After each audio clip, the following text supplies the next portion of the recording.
বন্ধুরা, আপনারা হয়তোবা জানেনই না মোংলায় একটা সিঙ্গাপুর হোটেল আছে। সেই সিঙ্গাপুর হোটেলের একটা ইতিহাসও রয়েছে। লোকমুখে শুনেছি এখানকার মোংলা বন্দরের বিভিন্ন জাহাজ থেকে পার্সপাতি এনে এই মার্কেটেই বিক্রি করা হতো। সেই থেকে এই হোটেলের নামকরণ করা হয়েছে সিঙ্গাপুর হোটেল বা সিঙ্গাপুর মার্কেট।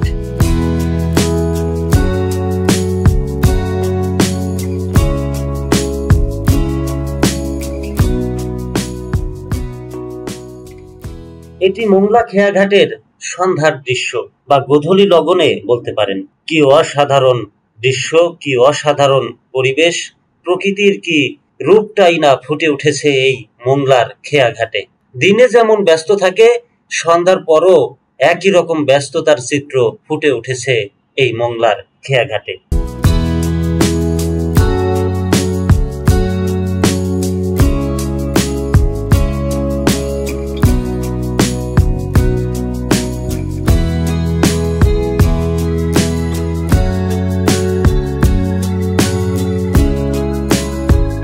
যাত্রী নিয়ে এপার থেকে ট্রলার ওই পারে যাচ্ছে, আবার কিছুক্ষণ পরই ওই পার থেকে ফিরে আসছে যাত্রী ভর্তি ট্রলার। মানুষের পাশাপাশি দৈনন্দিন কাজের জন্য মানুষ এপার ওপার পার হয়ে থাকেন এই খেয়াঘাট দিয়েই। মাঝে মধ্যে দেখা যায় 2 চাকার যানবাহনও এই খেয়াঘাট দিয়েই পার হচ্ছে। কারণ এই খেয়াঘাটের পাশেই বা মোংলা এই খেয়াঘাটেই রয়েছে আরো একটি ফেরিঘাট। সেই ফেরিঘাটে জোয়ার ভাটার কারণে সবসময় চলতে পারে না ফেরি, যার কারণে যাতায়াতের একমাত্র ভরসাই হচ্ছে মোংলার খেয়াঘাট।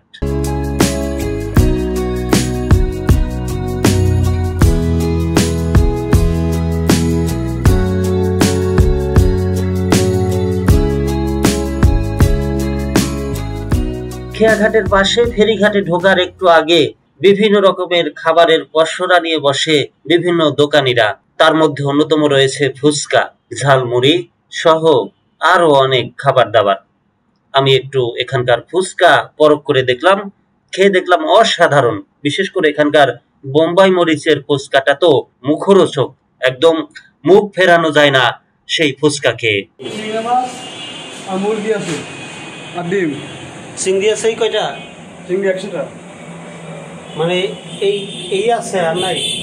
না নাই, 4 পিস 100 টাকা। 4 পিস 100।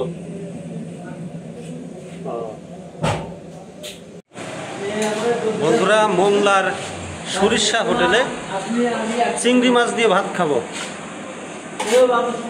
চিংড়ি হচ্ছে এই যে বড় সাইজের চিংড়ি বা বাগদা যেটাই বলি, এটা দিয়ে 4 পিস 100 টাকা করে দাম। 4 পিস 100 টাকা করে। এই যে মামা আনতেছে, তারপর আপনাদেরকে দেখাই।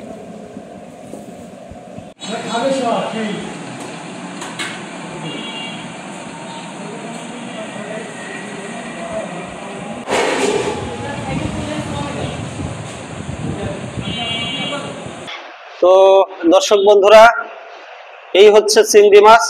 8 পিস আছে না? 8 পিস চিংড়ি মাছ। যদিও দাম ঠিক করা হয় নাই, কাকা বলছে খাওয়ার পরে একটা কিছু হবে, যাই হবে একটা কিছু হবে। মোংলার রেস্টুরেন্টের নাম কি কাকা? এটা হচ্ছে ইফাত রেস্টুরেন্ট। ইফাত রেস্টুরেন্ট। আচ্ছা, চিংড়ি মাছ দিয়ে, হ্যাঁ এখন ইফাত রেস্টুরেন্ট। আচ্ছা, মূলত মাছের দেশে। বন্ধুরা, মোংলার এই ইফাত হোটেলের একটু অভিজ্ঞতা শেয়ার করি। খাবার খাওয়ার আগে চিংড়ি মাছের দাম দর থেকে খাবার খাওয়ার শেষ পর্যন্ত বিল দেওয়া পর্যন্ত বিশাল এক তেলেস্পাতি হয়েছে আমার সাথে। কিভাবে সেটা বলি আপনাদেরকে, শোনেন।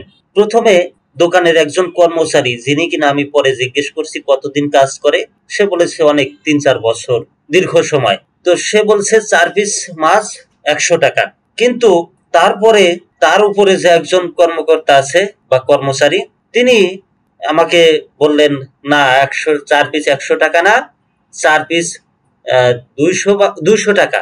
তারপর বিল দেওয়ার সময় হোটেল মালিক আবার 20 টাকা না 30 টাকা এই দুইজনের হিসাবের বাইরেও ধরে নিয়েছেন, যে তাদের হিসাব হয় নাই।